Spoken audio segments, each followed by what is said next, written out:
네, 오늘은 다섯 번째 계명의 말씀을 보도록 하겠습니다. 지난 시간에 제가 막 하도 지금 저희가 오래돼 갖고 이게 네 번째 계명을 했는지 안 했는지 막 헷갈려가지고 제가 한참 이렇게 여러분한테 여쭤봤는데 결론은 4계명까지 했다, 안식일 계명까지 했다라고 의견이 이렇게 좀 모아져서 네, 다섯 번째 계명을 오늘은 좀 함께 나누는 시간을 갖도록 하겠습니다. 책에 보시면 책에는 내용이 그렇게 길게 되어 있진 않아요. 그래서 책은 한번 좀 들으시면 될 것 같아요. 권사님 책 안 갖고 오셨네요. 네, 있으신 데도 안 갖고 오셨는데. 네, 자, 다섯 번째 계명, 제가 그냥 얘기하는 것만 들으시면 됩니다. 책에 있는 내용은 다섯 번째 계명에서 내 부모를 공경하라라고 명하고 있습니다. 출애굽기 20장 12절 말씀을 근거로 해서 말씀을 하고 있습니다. 이 말씀은 부모만 아니라 부모와 같은 위치에 있는 권위 있는 자들을 공경하라고 하는 의미입니다. 학교 선생님이나 목회자만이 아니라 사회의 상관, 그러니까 뭐 직장에서의 상사라고 할 수가 있겠죠. 직장에서의 상사도 공경할 대상입니다. 이 계명을 지키기 위해서는 권위의 자격을 논하지 말고 그 권위에 복종하는 자세가 요구됩니다. 국가 지도자도 마찬가지입니다. 이유를 따지기 시작하면 핑계가 생겨 복종할 수가 없습니다. 복종할 대상에 대한 기준을 자신이 정하지 말고 권위자라고 하는 단 하나의 이유만으로 공경해야지만 됩니다. 라고 이야기를 하고 있습니다. 여기에는 많은 의미들이 담겨져 있죠. 우리가 여기서부터 생각해 볼 수 있는 것은 그러면 그 권위가 어디서부터 말미암았는가라고 하는 것을 한번 생각해 볼 필요가 있는 것입니다. 이 세상의 권위 가운데 하나님께서 말씀하시기를 하나님께로부터 나지 않은 권세가 없다라고 말씀하셨어요. 우리가 그것을 미루어 생각해 보았을 때 이 세상에 내 위에 권세를 세우신 것은, 권위를 세우신 것은 하나님이시라는 것을 우리가 확인할 수가 있는 것이죠. 하나님 말씀을 근거로 해서. 그 하나님께서 그러면 왜 세우셨는가? 왜 저런 내가 봤을 때 자격이 없어 보이고 저렇게 좀 합당치 아니한 저런 사람을 왜 나의 권위자로 세우셨을까? 라고 하는 것이 우리가 관심을 가져야 될 대상은 아니다라는 것이에요. 왜? 하나님께서 세우신 것이니까. 그것은 하나님의 지혜가 그 가운데 이면 가운데 담겨져 있는 것이고 하나님의 뜻과 하나님의 지혜라고 하는 것은 우리가 온전히 다 이해하거나 담을 수가 없는 것입니다. 그래서 우리가 우리 위에 세우신 권위에 대해서 불복종하는 것, 불만을 갖는 것은 곧 하나님의 지혜에 대하여 불만을 갖고 불복종하는 것과 같다라는 것이에요. 그러니까 내 지혜가 하나님 지혜보다 더 낫다. 내 생각, 내 판단이 하나님의 생각보다 더 우월하다. 라고 하는 신성 모독적인 마음과 행위가 된다라는 사실을 우리가 명심해야지만 되는 것입니다. 그래서 우리의 육신의 부모는 물론이고 또한 우리 이 나라에 세운 위정자들, 그러니까 오늘날 이런 일들이 너무나도 비일비재하죠. 저는 강단에서 정치적인 이야기를 거의 하지 않습니다. 뭐 피치 못한 사정으로 이야기할 일이 있을 때는 언급할지 모르겠지만 그런 이야기들을 거의 하지 않아요. 왜냐하면 하나님께서 어떤 기독교 원리에 완전하게 부합하는 그런 지도자를 세우시는 일은 저는 거의 없다라고 생각합니다. 물론 모든 어떤 정당이든지 어느 정도는 기독교 가치관에 부합하는 정책들을 낼 수도 있고 또 어떤 정책은 또 그렇지 못한 정책들을 낼 수가 있어요. 그래서 오늘날 상당수의 극우 기독교 보수주의적인 기독교 성도들을 보면 교인들을 보면 마치 이 정당은 뭐 하나님의 어떤 성경적 가치관에 완전하게 부합하는 정당, 이 정당은 완전하게 부합하지 않는 정당, 이런 것을 나누어서 어떤 완전하게 여기에만 모든 지지를 보내는 경우들을 볼 수가 있어요. 그리고 이런 정당을 지지하는 또 이런 정당을 지지하면 마치 그것이 그리스도인이 아닌 것처럼 신앙이 없는 사람인 것처럼 그렇게 여기는 모습들을 보게 될 때가 많이 있습니다. 소위 뭐 광화문에서 태극기 집회를 했던 사람들을 보면. 그런데 저는 그것은 합당치 않다라고 보는 것이죠. 왜냐하면 하나님께서 뭐 설령 100번 양보해서 지금 세워져 있는 대통령이 정말 하나님 뜻에 합당치 아니한 대통령이라고 할지라도 그 대통령이 당선되게끔 한 것, 그러니까 어떤 불법적인 행위에 의해서 선거의 과정에 의해서 대통령이 된 것이 아니다라고 하면, 정상적인 선거의 원리와 질서에 따라서 선출이 되었다라고 하면 그 대통령이 선출되게끔 역사하신 분은 하나님이시다라는 것입니다. 그렇다라고 하면 내가 납득이 되지 않아도, 내가 추구하는 이념이나 가치와 부합하지 않아도 하나님께서 세우신 권위자이기 때문에 그 권위자에 합당한 대접을 하고 대우를 하는 것이 그리스도인으로서의 마땅한 신앙의 자세다라는 것이에요. 근데 오늘날 보면 뭐 대통령에 대해서 이야기하기를 정말 어떤 시정잡배를 이야기하듯이 그냥 어떤 길거리에서 아무 사람이나 이야기하듯이 그렇게 너무나도 무가치하게 이야기하고 심지어는 조롱과 비난과 그런 모습으로 대하는 모습을 보게 될 때도 많이 있습니다. 물론 저도 개인적으로 생각할 때 대통령이 추구하는 정책들 가운데 마음에 들지 않는 것들이 있습니다.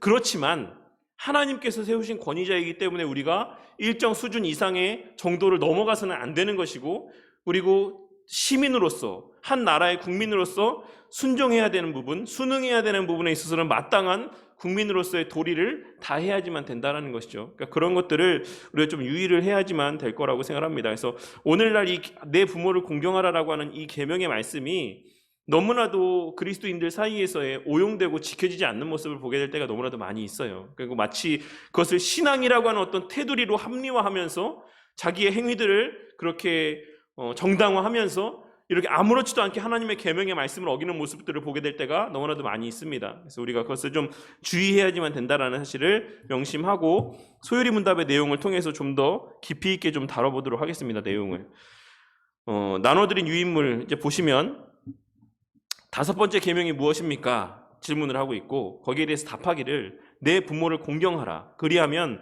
너희 하나님 나 여호와가 내게 준 땅에서 내 생명이 길리라 라고 하는 계명이 5번째 계명입니다라고 언급을 하고 있습니다. 그러면 5번째 계명에서 요구되는 것이 무엇입니까?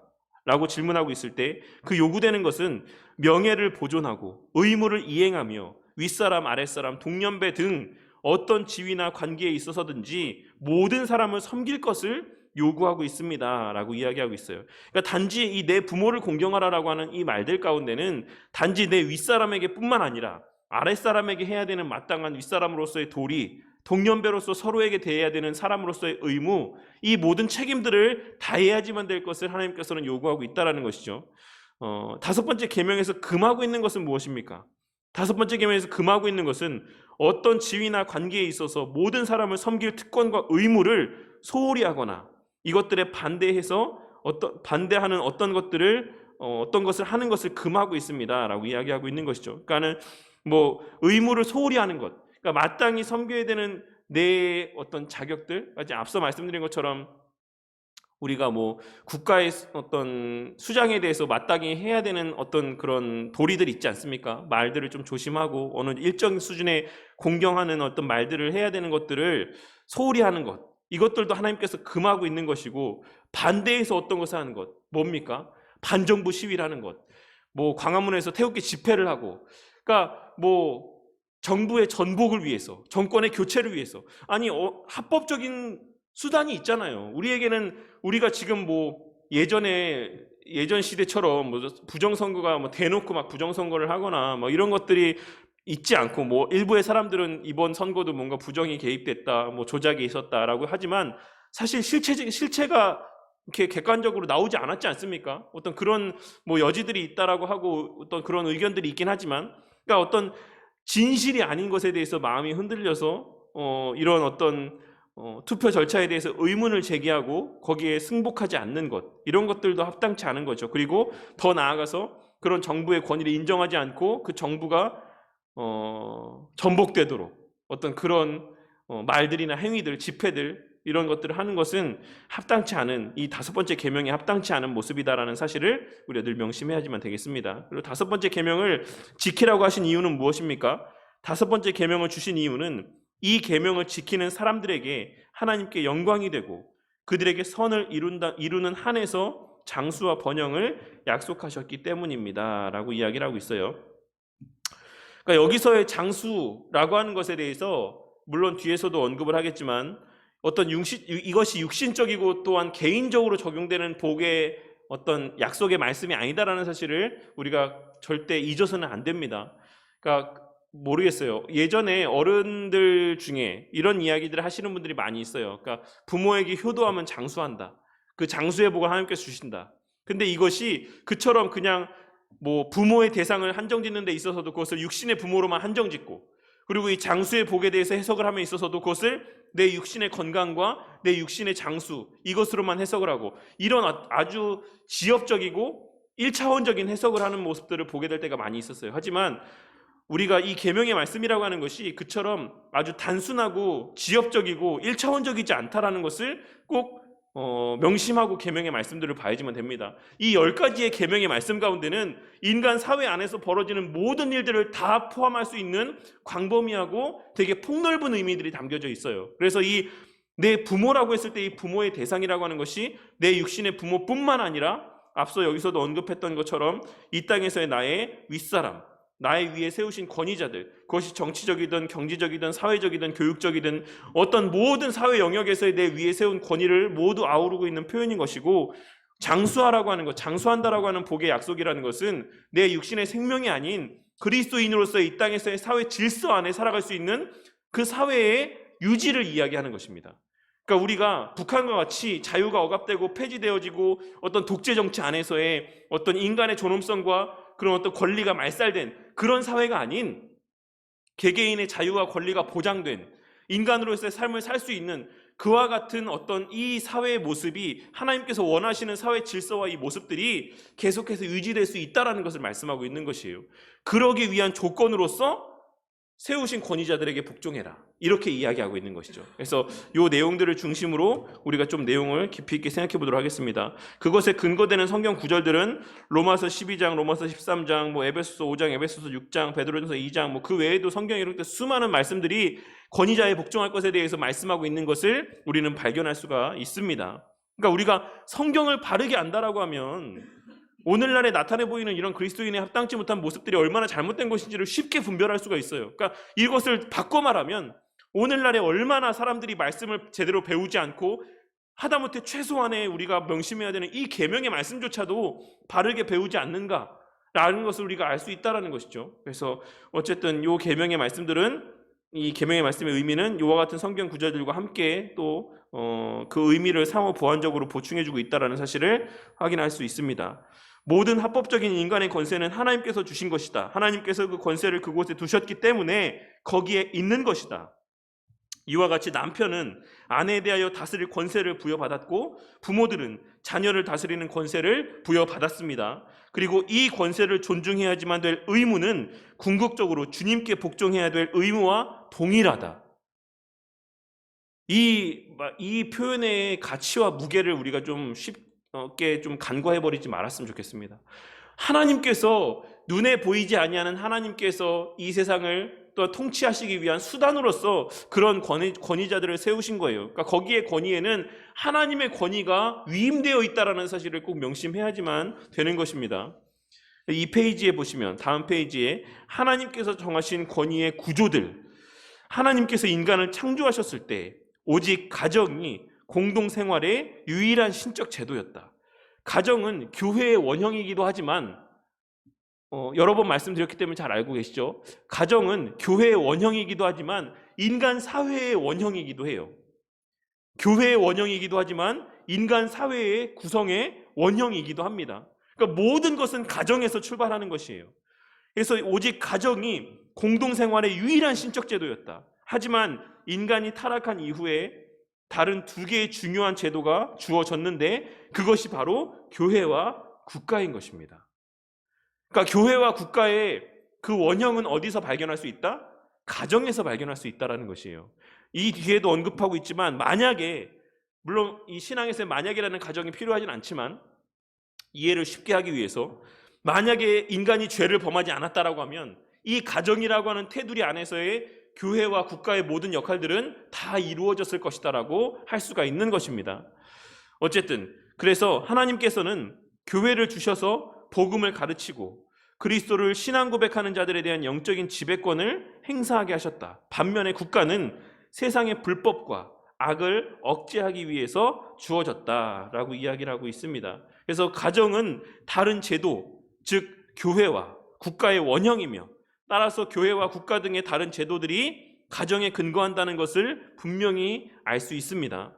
인간이 전혀 죄를 짓지 않았다라고 하면 가정은 모든 계획과 모든 목적에 있어서 교회와 국가와 완전히 동일한 기능을 했을 것입니다. 즉 가정에 속한 모든 구성원은 동시에 영적으로나 정치적으로나 한 몸에 속해 있었을 것이 분명한 것입니다 라고 이야기하고 있는 것이죠.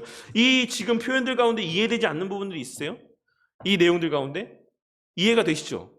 본래 가정이 있었지만 그 가정의 역할이 인간의 타락으로 말미암아 분리되게 되었다라는 것이에요. 대체해야지만 될 그런 속성들이, 요소들이 필요하게 되었고, 그것을 이제 교회와 국가라는 이 두 기관이 대체해서 그것을 보완하며 감당하게 되었다라고 이야기를 하고 있는 것입니다. 그래서 교회의 본래 모습의 그런 어떤 의미들을 우리가 어디서 찾을 수 있냐면 가정에서 찾을 수 있다.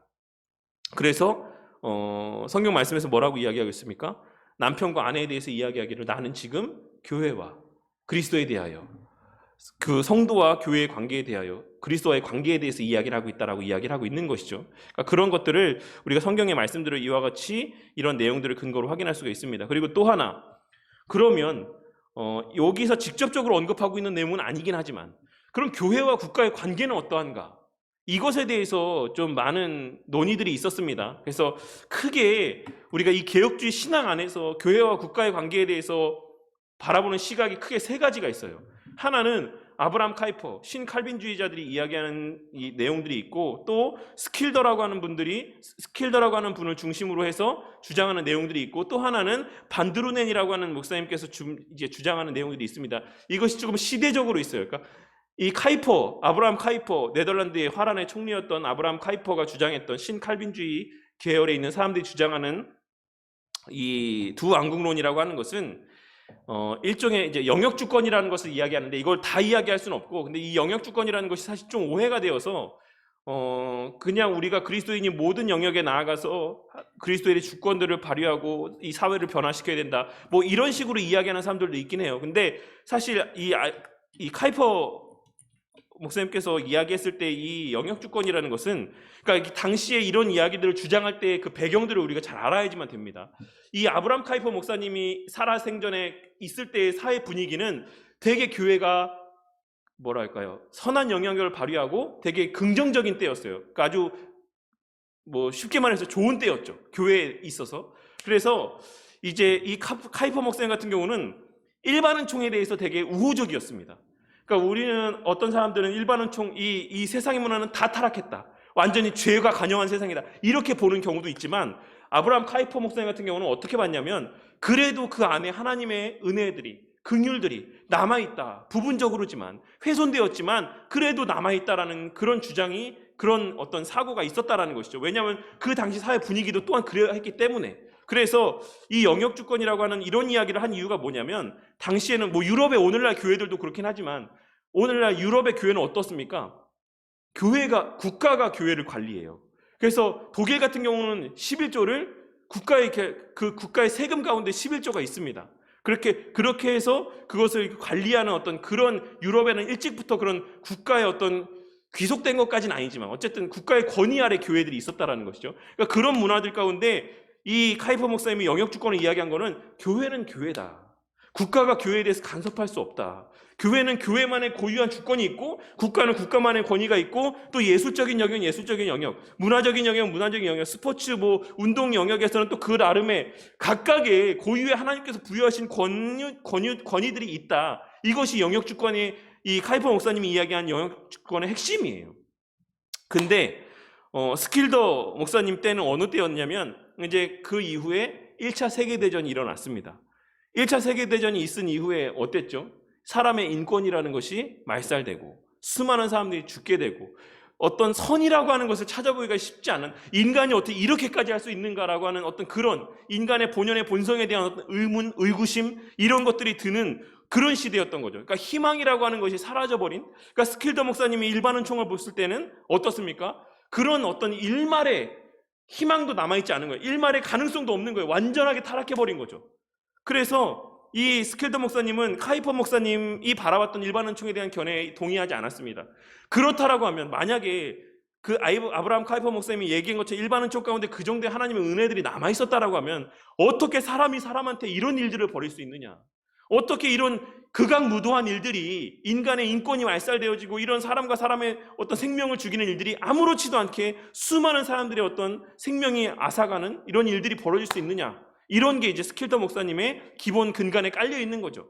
그래서 그리스도인의 어떤 문화 명령을 되게 강조했습니다. 그리스도인이 해야 되는 일들에 대해서, 그리스도인이 마땅히 해야 되는 일들에 대해서 강조하게 된 것이죠. 근데 이제 반드루네 목사님 같은 경우는 이제 그 이후 이제 가장 최근에 있었던 이 사회를 바라보는 시각인데,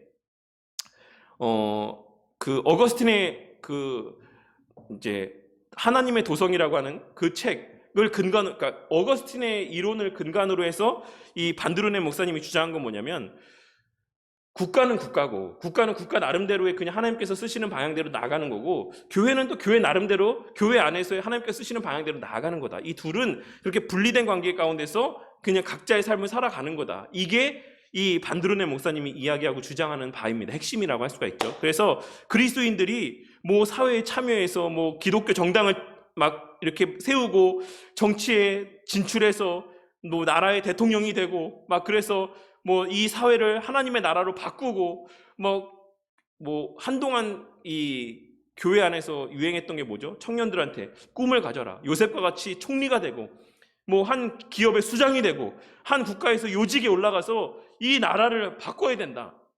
기독교의 영향력을, 하나님의 이런 능력을, 말씀의 능력을 사회 안에서 발휘해야 된다.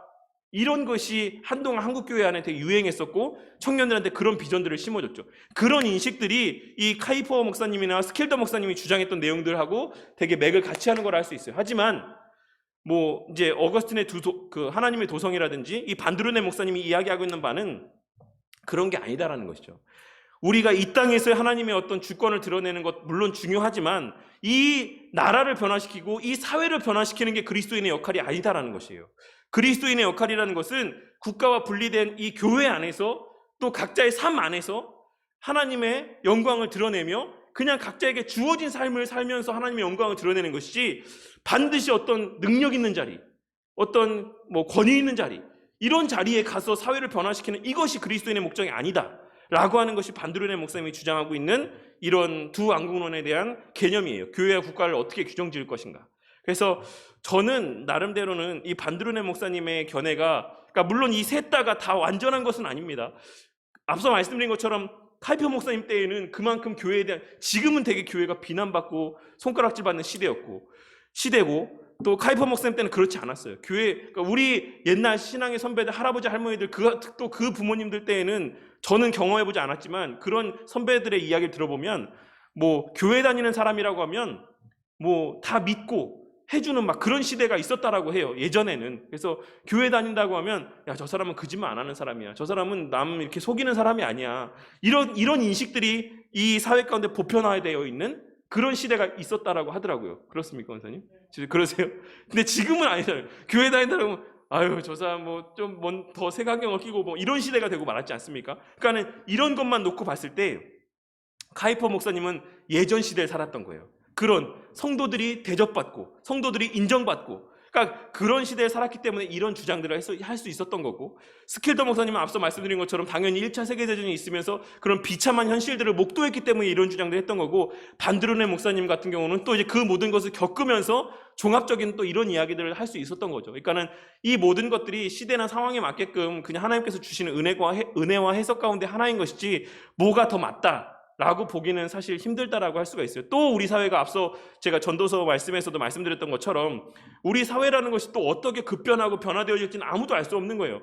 인생이라는 것, 이 세상의 사회라고 하는 것은 정말 복잡한 여러 가지 세상의 어떤 원리들에 따라서 시시각각 변하는 것이기 때문에 뭐 다시금 또 카이퍼 목사님의 어떤 이런 이론들이 더 이 사회에 또 잘 적용되어지는 그런 시대가 올 수도 있는 거고, 또 그래서는 안 되겠지만 뭐 3차 세계대전이 또 뭐 일어날 수도 있어서 이런 스킬더 목사님이 했던 그런 비참한 현실들을 우리가 또 목도하는 상황들이 오게 될 수도 있는 거죠. 그러니까 어쨌든 그치만 지금 시대 가운데는 사실 이 반드루네 목사님의 의견이 저는 제일 그래도 합리적이라고 생각합니다. 그래서 교회가 뭐 성도들이 막 가서 요즘에 기독당 있지 않습니까?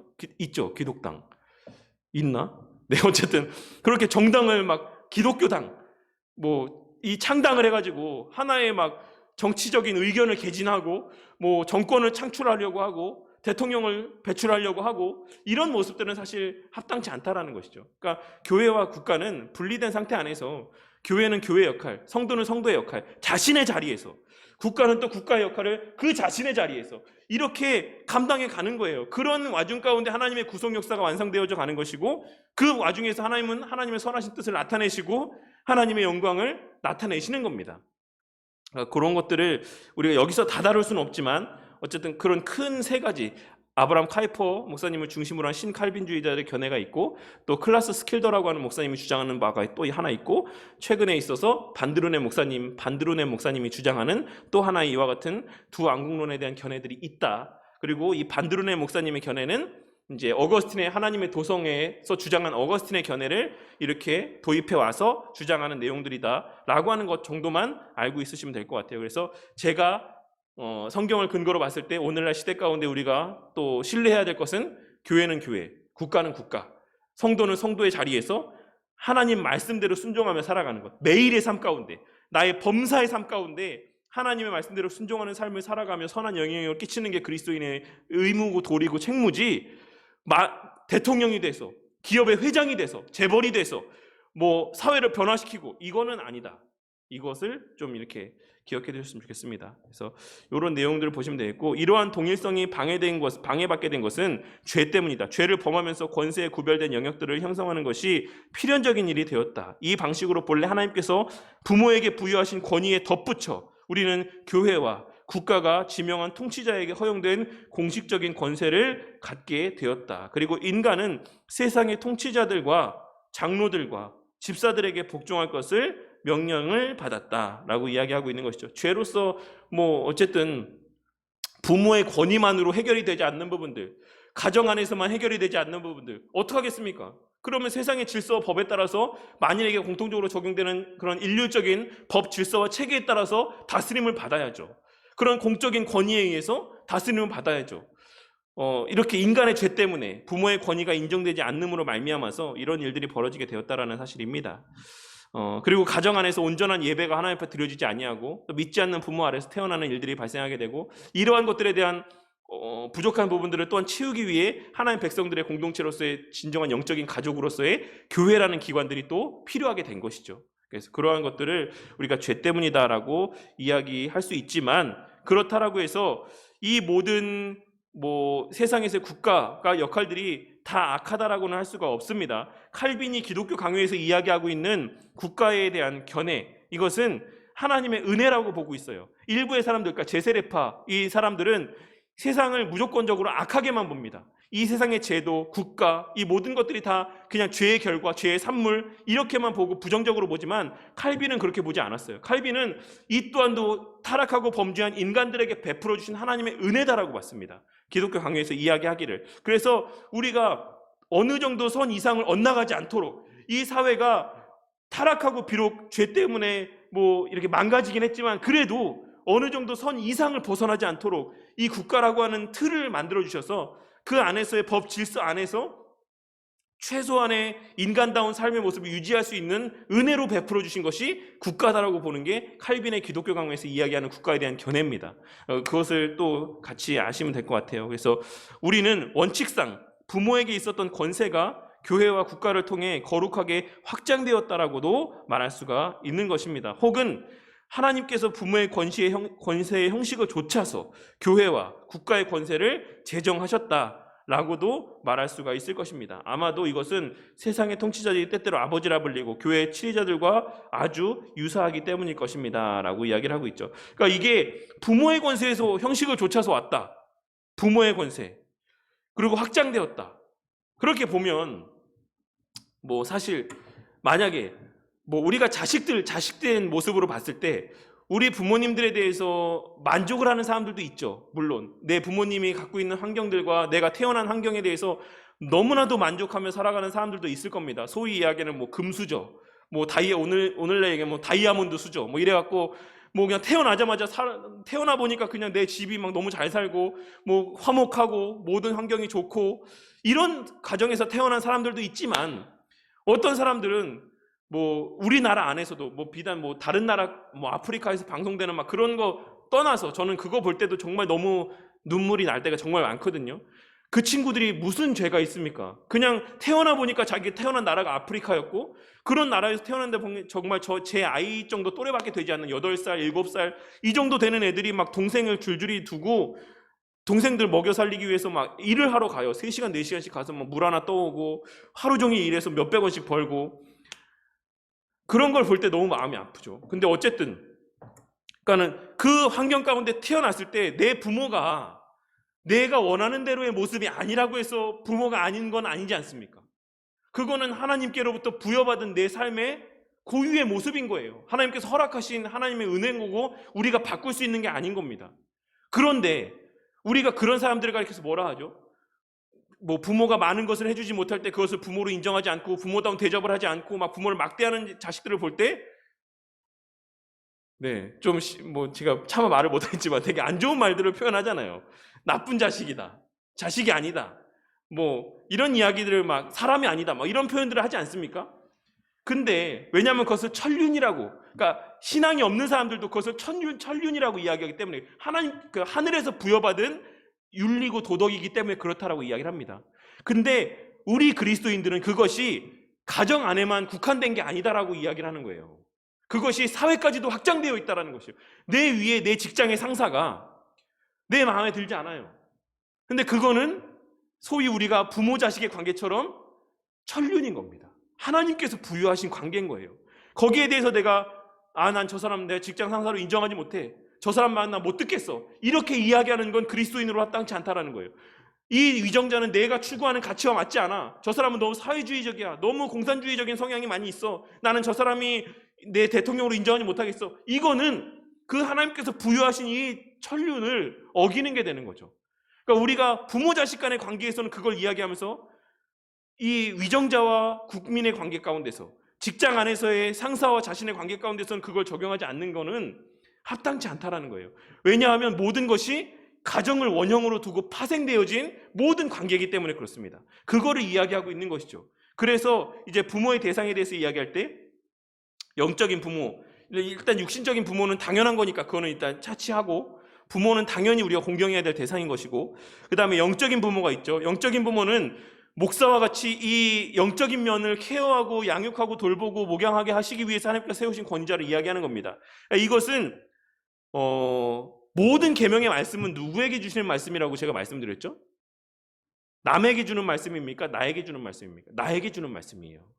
그러니까 우리가 이 영적인 부모에 대한 권위를 인정해야 된다라고 하는 것은 우리 개인에게 주시는 말씀인 것이지, 제가 목사가 봐라, 이 영적인 부모에 대해서 이렇게 하라고 하지 않았느냐, 나를 공경해라, 이렇게 이용해 먹으라고 하나님 주신 계명이 아니다라는 것이죠. 오늘날 목사들 가운데는 이 목사의 권위를 지나치게 하나님과 같이 여김으로써 그냥 모든 성도의 일거수일투족을 다 얽어매고 자신의 뜻대로 좌지우지하려고 하는 모습들을 보이는 때가 많이 있어요. 심지어는 정치적인 성향까지도 그냥 내가 보수적이니까 너네들도 다 보수적이어야 돼, 이런 이야기를 하는 목사들이 있다라는 것이죠. 하지만 그렇지 않다라는 겁니다. 목사는 단지 이 하나님께서 부여하신 영적인 부모로서의 권위로 하나님의 말씀을 대언하는 것뿐이지, 거기에 대해서 이 모든 것, 그러니까 부모가 자식을 자기 마음대로 좌지우지하지 못하는 것처럼, 물론 마음은 굴뚝 같죠. 내 자식이 이렇게 컸으면 좋겠다라고 하는 마음이 있지만, 자식이 너 오늘 저녁은 뭐 먹어? 너 무슨 대학 가? 무슨 직장 들어가? 누구와 결혼해? 이런 거를 다 부모가 하지 못하지 않습니까? 그렇게 할 수도 없고, 마찬가지로 영적인 부모로서의 목사도 교회 안에서 물론 성도들을 향해서 바라는 바가 있겠죠. 하지만 그것을 강압적으로 이렇게 해 저렇게 해라고 할 수 있는 것은 아니다라는 것이에요. 우리가 그것을 가정에서 자식과 부모 사이의 관계들을 통해서 빗대어 생각해 봤을 때 오늘날 바른 목사와 바른 성도의 관계가 어떤가 라는 것들을 충분히 또한 유추하고 도출해낼 수 있는 것입니다. 어쨌든 목사에게는 그런 책임은 있어요.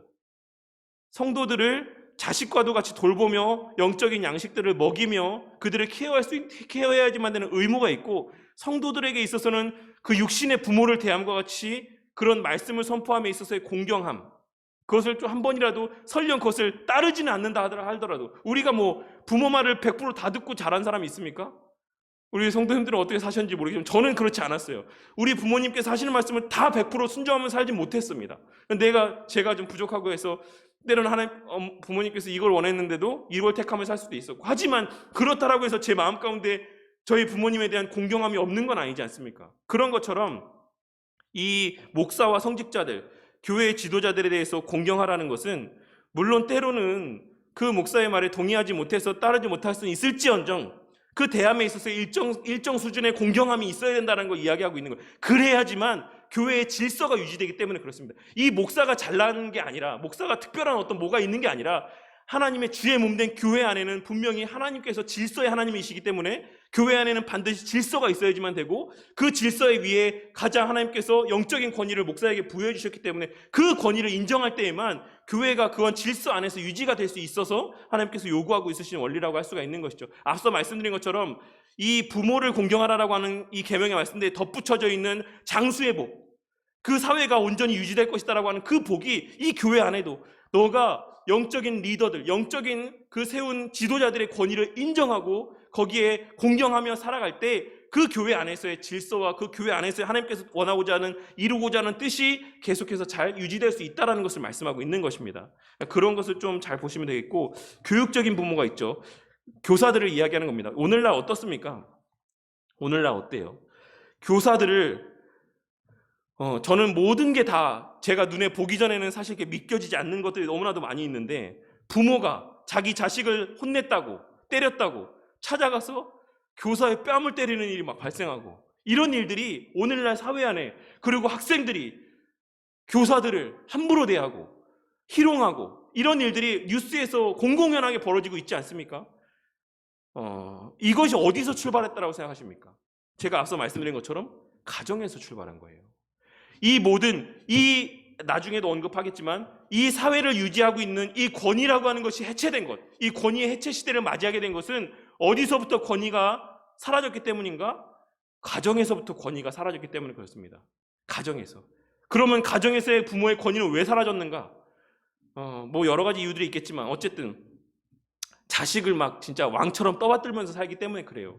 뭘 해도 자식이 이야기하는 걸 다 오냐 하고 다 들어주고, 부모로서의 자식을 훈계하고 가르치고 부모로서의 권위를 내세우고 책임 있는 부모로서의 자세를 하는 게 아니라, 그냥 자식을 하나밖에 안 낳다 보니까 그냥 자식을 왕처럼 그냥 떠받들고 다 오냐 하고, 또 한동안 미국에서 유행했던 그 친구 같은 부모, 그냥 그런 플렌들리한 그런 어떤 부모로서의 역할들이 가장 이상적인 것처럼, 그냥 부모와 친구같이 지내는 게 그게 너무나도 좋은 이상적인 가정의 모습인 것처럼, 그런 인식들이 이 사회 가운데 만연한 결과 자식들이 어려서는 좋죠. 어려서는 부모랑 친구같이 지내니까 너무 즐겁죠. 근데 아이들이 머리가 커가면서 자아가 생기고 어느 정도 힘이 생겼을 때 이 부모가 어떤 것을 요구했을 때 듣지 않는다라는 거예요.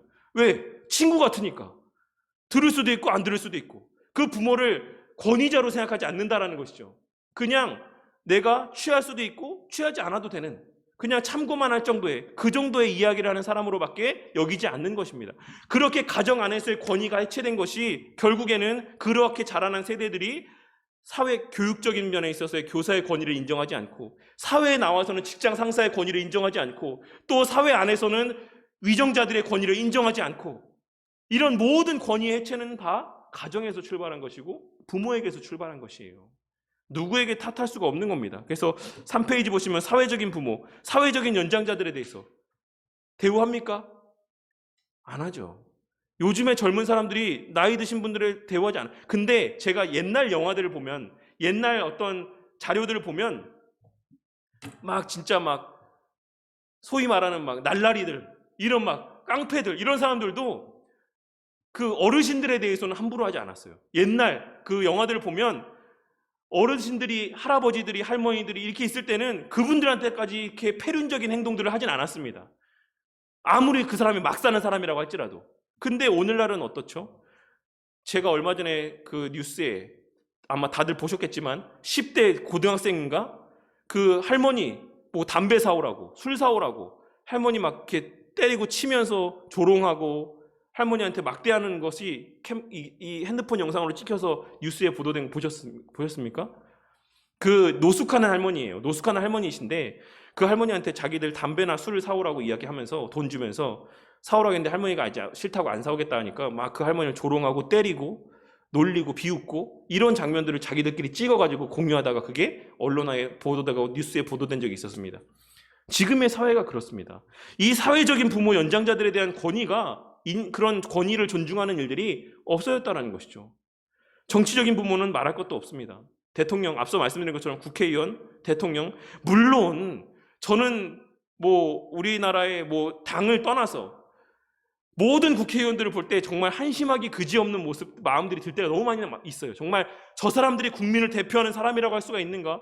정말 저런 사람들의 입술에서 어떤 이런 말들이 나올 수 있을까? 이런 생각들이 나올 수 있을까? 이런 행동들이 나올 수 있을까? 이런 이야기들이 막 여기까지 나오고 실제로 막 그런 마음들이 들지만 그래도 하나님께서 세우신 자들입니다. 어쨌든 간에. 대통령은 물론이고요. 그러니까 이런 권위들을 우리가 당연히 인정해야 되는 것이고 경제적인 부모에 있어서도 사회 안에서 직장 생활을 하면서 별의별 상사들을 다 만나게 되겠죠. 그렇지만 그들 또한도 하나님께서 세우신 나의 경제적인 부모로서의 책임을 다해야 되는 부분인 것이고 그 외에도 이 사회에서 만나게 되는 모든 권위자들이 다 그렇다라는 사실을 명심해야지만 된다라는 것입니다. 그 모든 권위는 결국에는 하나님께서 부여하신 권위다라고 하는 것을 명심해야지만 돼요. 그래서 여러 번 말씀드려서 잘 아시겠지만 포스트 모더니즘 사회를 규정짓는 가장 핵심의 가치가 뭡니까? 권위의 해체입니다. 권위의 해체. 뭐냐면 절대 가치가 존재하지 않는다라는 거예요. 절대 가치가. 예전에는 절대 가치라는 것이 있었죠. 어떤 유교적인 사상이 우리나라를 지배하고 있는 절대적인 가치였기 때문에 어떤 상황이 돼서도 부모와 자식 간의 관계에 있어서의 잘못된 행동이 있어서는 안 되고 또 여러 가지 그런 위아래 이런 관계에 있어서는 우리가 잘못된 행동을 해서는 안 된다라는 인식이 이런 가치가 이 사회 가운데 있었지만 포스트 모더니즘 사회에는 그런 것이 없다라는 것입니다. 나나 너나 동일하게 똑같은 동등한 존재다. 내가 추구하는 가치는 또 나름의 옳고 네가 추구하는 가치도 또 나름의 옳음이 있다. 그러니까는 오늘날 너무나도 많이 이야기하고 있는 사람들이 이야기하고 있는 것, 다름을 인정하자. 다름을 인정하자. 이것이 포스트 모더니즘 사회를 이야기하는 핵심의 하나의 가치인 거예요. 이게 너무나도 일견 듣기에는 너무 좋은 말이죠. 근데 이게 기독교와 만났을 때는 어떻습니까? 기독교는 어떤 종교죠? 절대 가치가 있는 종교입니다. 이 이분법적인 사고가 너무나도 적나라한 종교가 기독교예요. 예수 믿으면 천국이고 예수 믿지 않으면 지옥. 하나님 말씀이 법이고 하나님 말씀만이 옳고 하나님 말씀에 어긋나는 것은 다 죄고. 그러니까 당연히 이 포스트 모더니즘 사회에서의 이 권위의 해체와 이 절대 가치의 부재라고 하는 이 하나의 가치가 기독교와 만나게 되면 상충될 수밖에 없는 겁니다. 이 싸움이 일어날 수밖에 없는 것이에요. 그래서 기독교를 믿는 사람들을 가리켜서 편협한 사고를 갖고 있다라고 이야기하고 독선적이라고 이야기를 하고 잘못된 사고를 갖고 있는 사람들이라고 오늘날 많은 사람들이 이야기를 하는 겁니다. 그러니까 이것이 모두 결국에는 영적인 면으로 봤을 때는 사단이 기독교를 공격하기 위한 인간의 권위를 높이는 인간의 어떤 자아를 높이는 하나의 교회를 향한 공격이라고 할 수가 있는 것이죠. 이 포스트 모더니즘 사회의 모든 주장들이. 공경하라라고 하는 의미는 공경, 카베드라고 하는 표현은 예전에 하나님은 경외하다라고 했을 때도 말씀드렸지만 무겁게 여기다라는 것이 무겁게 여기다. 그러니까 그 사람에 합당한 그 무게대로 대우를 하라는 겁니다. 그러니까 부모라고 하면 부모의 무게에 걸맞는, 스승이라고 하면 스승의 무게에 걸맞는, 사장이라고 하면 사장에 걸맞는 그런 대접을 해라 라고 하는 것이 공경하다라고 하는 의미의 원어적인 의미예요. 하나님에게는 그러니까 하나님의 절대적인 권위와 가치에 합당한 절대적인 순종과 복종을 해야 되는 것이고, 또 우리가 배움의 위치에 있는 학생이라고 하면 그 스승에 대한 또 그 스승에 합당한 대우를 해야지만 되고, 부모에게는 부모에 합당한 대우를 해야지만 된다.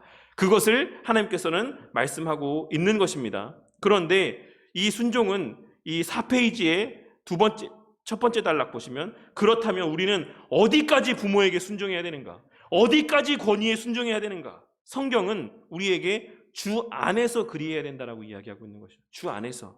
주 안에서가 뭡니까? 곧 말씀 안에서예요. 하나님 뜻 안에서. 그러니까 이것이 부모가 아무리 부모를 하나님께서 공경하라 해도 부모가 너 교회 다니지 마, 너 하나님 믿지 마, 너 예수 믿지 마 라고 했을 때 그것까지 순종해야 될 의무는 없다라는 것이죠. 왜냐하면 그것은 주 안에서가 아니기 때문에, 말씀 안에서가 아니고 하나님 뜻 안에서가 아니기 때문에, 우리가 이 사회 안에서 세우신 권위자 안에서도 우리가 복종해야 되지만 그 권위 안에 복종하지 않아도 되는 때가 유일하게 있는데, 그것이 교회의 권리가 침해받을 때, 우리의 예배의 자유가 침해받을 때, 이때만큼은 우리가 그 요구에 대해서 수용하지 않을 수 있는 권리가 있는 겁니다. 그리고 그래야지만 되고, 그러니까 오늘날 그 반정부 시위를 벌이는 사람들은 우리의 예배의 자유가 침해당했다라고 이야기하기 때문에 그래요. 근데 그것을 어떻게 규정 지을까는 좀 애매한 문제이긴 하지만, 그럼에도 불구하고 우리의 예배가 북한처럼 혹은 중국처럼 혹은 중동의 여러 나라들처럼 완전하게 제재받고 있느냐? 그렇진 않다라는 것이죠. 물론 저는 개인적으로 어느 정도의 지나친 어느 정도의 더 유독 심한 제재를 받았다고 생각하긴 합니다, 교회가. 하지만 그렇다라고 해서 완전하게 예배의 자유가 금지되었다라고 생각하진 않아요. 그렇기 때문에 우리가 이 지금 세상 정부에 대해서 완전하게 불순종해야 되는 근거가 있지 않다라고 생각하는 겁니다. 완전히 문을 닫으라고 하지 않았죠. 제한적인 예배를 드리라고 했을 뿐이지. 그러니까 물론 거기에는 부당한 면이 없지 않아 있긴 하지만, 그렇다라고 해서 그것이 우리가 세상의 막 정부를 향해서 반정부 시위를 해야 될 정도는 아니다라는 것을 우리가 기억해야지만 되는 겁니다.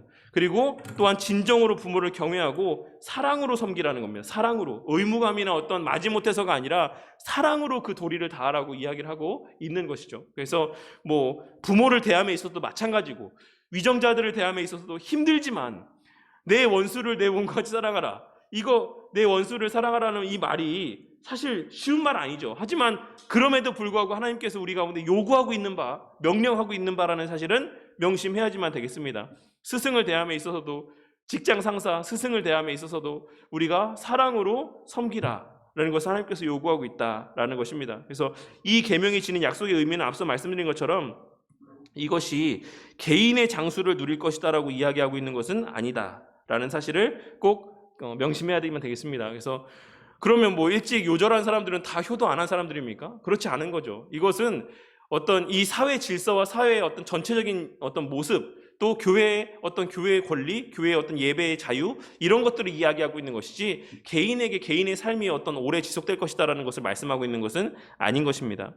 하이델베르그 요리문답 104문답에 보시면 5계명이 무엇입니까? 내 부모를 공경하라, 그리하면 너희 하나님 나 여호와가 내게 준 땅에서 내 생명의 길리라 하신 것입니다. 그래서 이 5계명에서 원하시는 것이 무엇입니까? 라고 이야기했을 때 하이델베르그 요리문답에서는 나의 부모님, 그리고 내 위에 있는 모든 권위에 모든 공경과 사랑과 신실함을 나타내고 그들의 모든 좋은 가르침과 징계에 대한 합당한 순종을 하며, 또한 그들의 손을 통해 우리를 다스리시는 것이 하나님의 뜻인 것을 믿는 것, 신뢰하는 것이라고 할 수가 있습니다.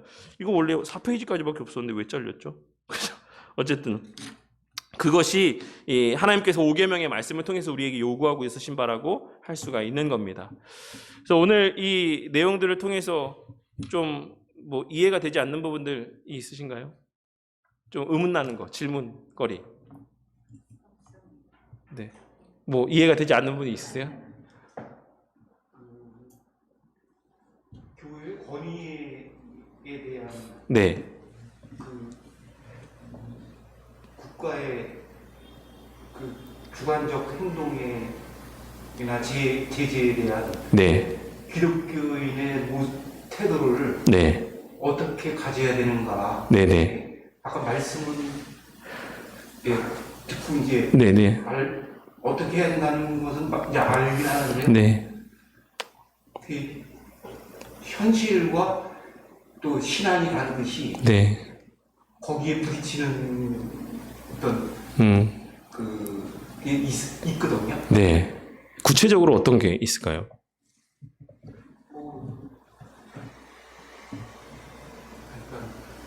예를 들어 그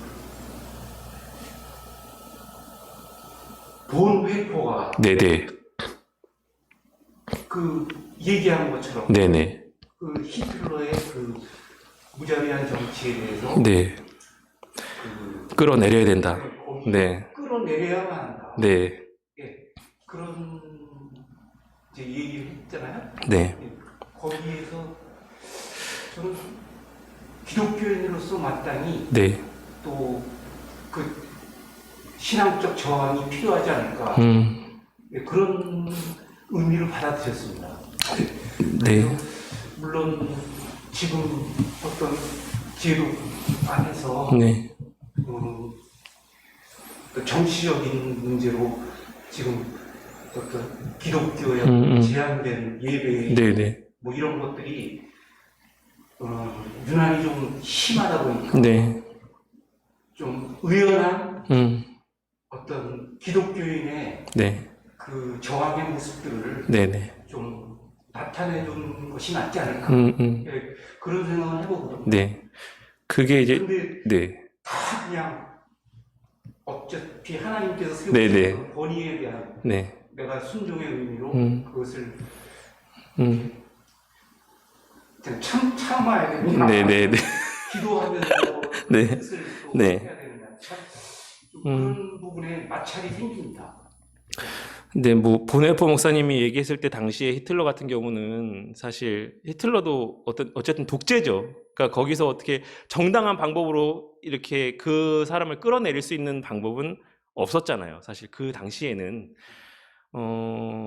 그렇기 때문에 사실 그거를 정확하게 오늘날 우리 시대와 동일하게 적용시키기에는 좀 무리가 있다라고 생각을 해요. 왜냐하면 우리가 정당한 방법 안에서의 우리는 이런 정당 활동이라든지 어떤 정치적인 의사 표명이라든지 어떤 투표의 권리라든지 이 모든 것들은 아직까지는 거기에서 제한받지 않잖아요. 그러니까 정당적인 정상적인 이런 정치 질서 안에서 우리의 의견들을 개진해 나갈 수 있고 우리가 그러니까 만나는 사람들 앞에 있어서 내 의견들을 표명할 수 있는 자유는 있다라고 생각합니다. 나는 이 정권의 이런 점들은 비기독교적이라고 생각한다. 이것은 잘못됐다라고 생각한다. 그래서 이런 부분에 있어서 좀 더 이런 정당을 옹호하고 우리가 이런 정당의 지지를 가하고 이런 정당에 힘을 실어주는 것이 좀 더 성경적이라고 생각한다 라고 하는 것 정도. 그러니까 내가 만나는 사람들과 하는 주변에서 그렇게 그리고 자기의 소신을 갖고 또 사람들과 그렇게 또 만나는 자리에서 또 설득을 하고 소통을 하고 이런 정도의 어떤 그런 것은 가능하지만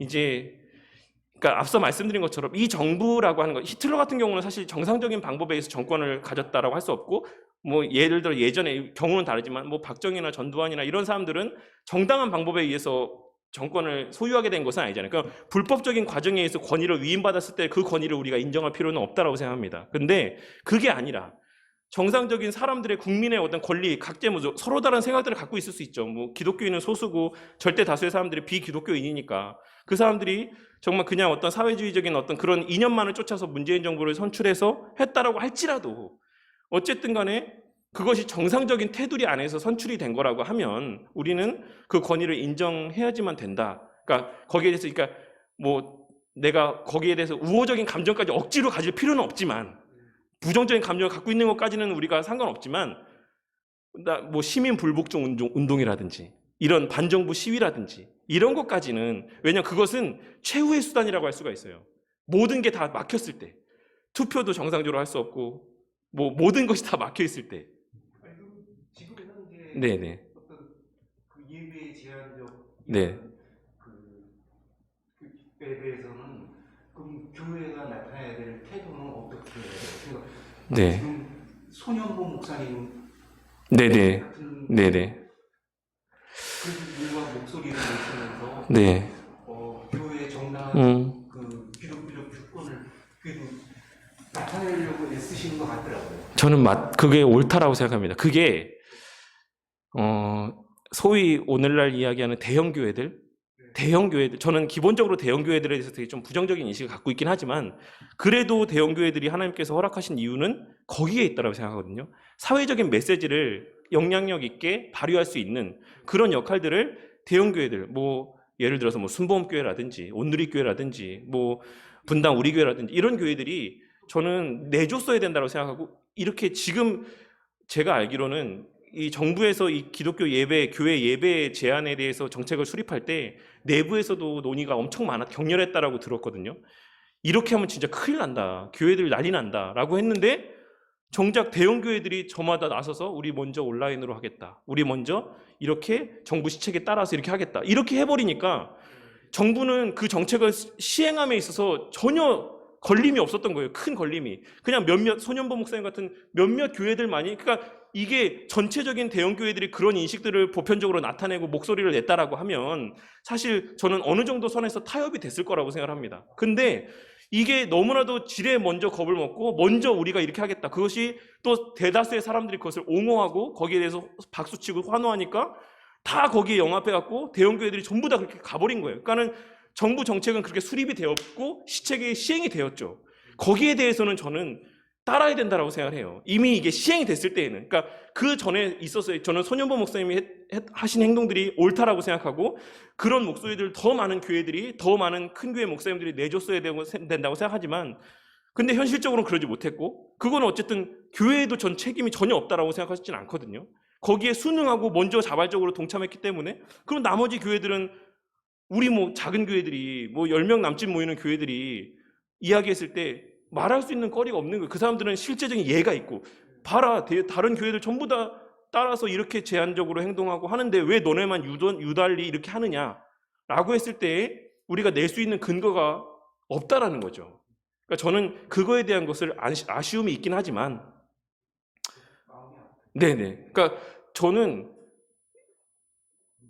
대형 교회들에 대해서 전적으로 부정적으로 보지만 그런 일들이 있을 때는 정말 방패막이를 해주는 역할들은 그 교회들이 해줘야 된다고 생각하거든요. 그게 하나님께서 그런 교회들을 여러 문제점들이 수많이 있음에도 불구하고 그렇게 큰 교회들을 세워놓으신 목적이라고 생각하는데 정작 그 작은 교회들에서 방패막이가 되고 힘이 돼줘야 되는 역할들을 감당해야 될 때에는 앞장서서 정부 시책에 따르겠다, 우리 그냥 이렇게 다 온라인으로 하겠다, 제안에 절대적으로 복종하겠다 이렇게 해버리니까 작은 교회들은 할 수 있는 일들이 없는 거죠. 이런 거에 있어서는 네, 아쉬움입니다. 아쉬움. 그건 뭐 거기에 또 하나님 뜻이 있겠지만 어쨌든 이런 계기로 저는 또 하나님께서 이루어 가실 일들이 있을 거라고 생각하고 또 예배의 가치나 소중함이나 이런 것들이 또 더 귀하게 여겨지는 그런 성도들이 있을 거고 그래서 그렇게 소년보 목사님 같은 또 작은 예배를 귀하게 여기는 그런 교회들을 또 찾게 되는 성도들이 있을 거라고 생각해요. 그러니까 그런 하나님이 항상 뭐 핍박이나 힘든 시기를 그냥 그걸로만 끝나지 않고 그걸 통해서 반드시 또